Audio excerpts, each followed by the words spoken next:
I have an assortment of Lamy nibs, and the regular Lamy nibs that fit on the Safari and the All-Star and the LX also fit on the Studio. I just put on a fine nib. Lisa, I don't know if they come with a converter or if Lisa, the person I purchased it from, she also has a YouTube channel, by the way, so you could check her channel out if she included it. But I'm really grateful that there was one included in here. So it is quite hefty, but I have noticed that I do enjoy a well-balanced, hefty pen. And so several of my friends have talked about this pen recently, and because it was such an affordable pen in her destash, I decided to go and get that. My idea is to find, if I enjoy writing with this, then maybe I would replace the steel nib with a gold nib. I do love my Lamy Safaris, or in this case, this is an LX.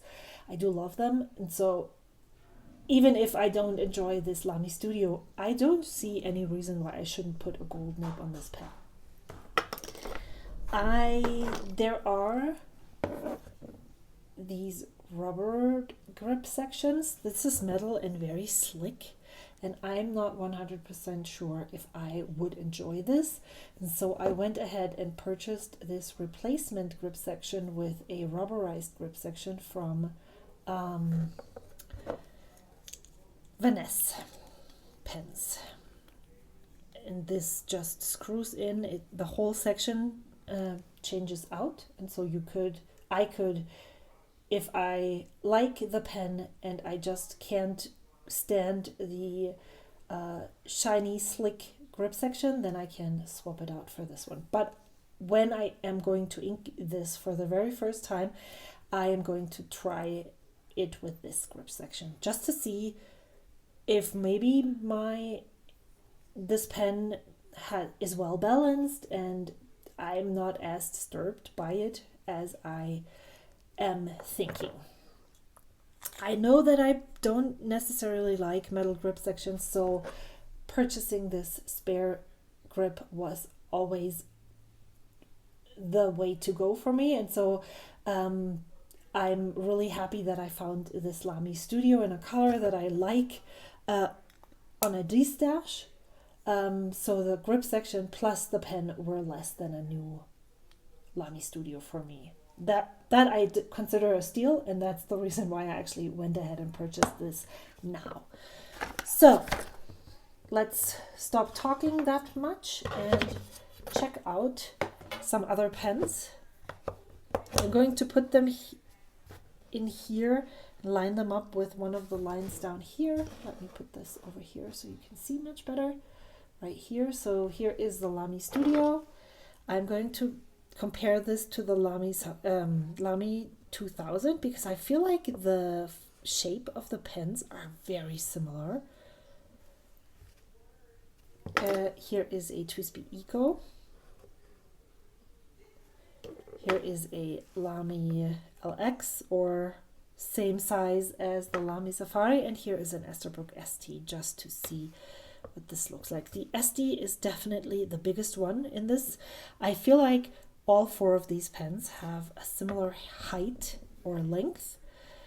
The SD stands out, it's quite a bit bigger.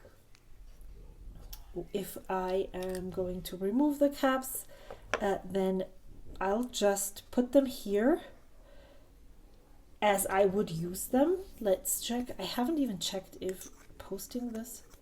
Well, okay, so if I put this in here, it goes to a certain point, but it does never like settle on or snaps in so that you could think this is how it's supposed to be. So I assume this pen is not postable. For me, it's not necessary to post this pen. So I'm going to put this right here. Then the Lamy 2000, for some reason, I like posted. So I'm just going to do that in the way that I personally would use those pens. I never post my Lamy Safaris, I should say, because I have more than one Lamy in different pen configurations. And then here is the Esterbrook SD. Interestingly enough, this was the biggest pen capped, but it is very similar in length with the Studio now. The Lamy 2000 is all the way up there. I hold my pen right here, and so I definitely need that cap to be posted. Yeah, they are all very similar in length, even unposted, uncapped. I did not bring my caliper to figure out the grip section width, but I would actually think that it is wider than the Lamy Safari, because the grip section here has these dents and they make the grip section narrower than it could be if it wasn't indented. This one is just basically a circle that has tangents put in, and so it definitely has a bigger grip section. I didn't think that would be the case, so I'm very surprised. I'm glad I'm filming this video right now, because this comparison here really helps me understand the new pen as well. So let's just measure it real quick. Maybe I can find my caliper because I'm curious. Let's just hope the quality in the first section of this video is good enough to be used. I found the caliper, it is on 0, and then I'll just, where do I hold this? Basically here. Okay, I wonder if you slip down 11, and I need a post-it because this is information that I write down in my pen log. Diameter is 11 millimeters. I am usually writing all the things down in centimeters and millimeters because that's the measuring system that I grew up with. It is length capped. It is 13.9 centimeters uncapped. It doesn't post, so we don't use that. I don't write down that measurement. It is 12.9. C is 12.9 centimeters. And then let's weigh it.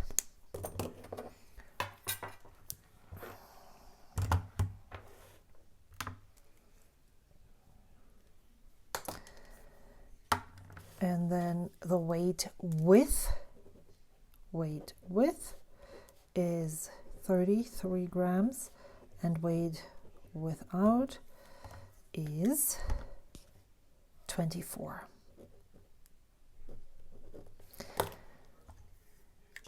Yeah, it does have quite a heavy feel.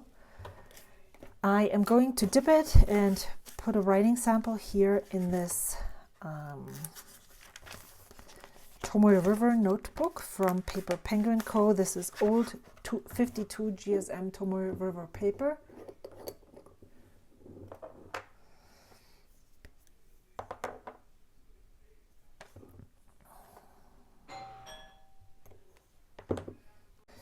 Okay, I just dipped it in Waterman Serenity Blue. That's the ink that I use for testing. So this is a perfect. This works amazingly well. I haven't used this fine nib in a while, so maybe that's the reason why.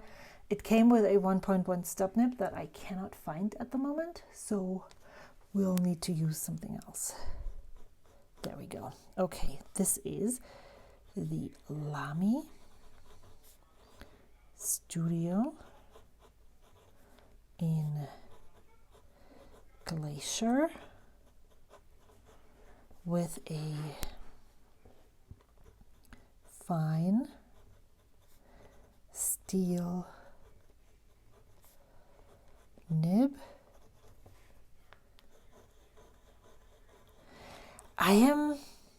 So here is my thoughts. Just by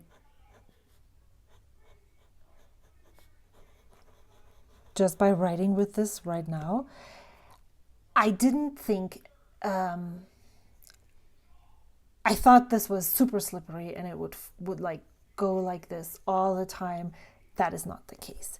However, I can imagine that I would be prone to death gripping, like tightening my hands really badly around this pen because I'm afraid that it will slip through my fingers.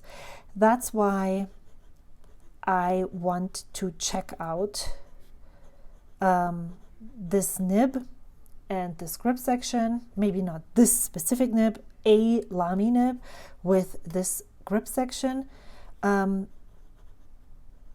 during the month of March, possibly,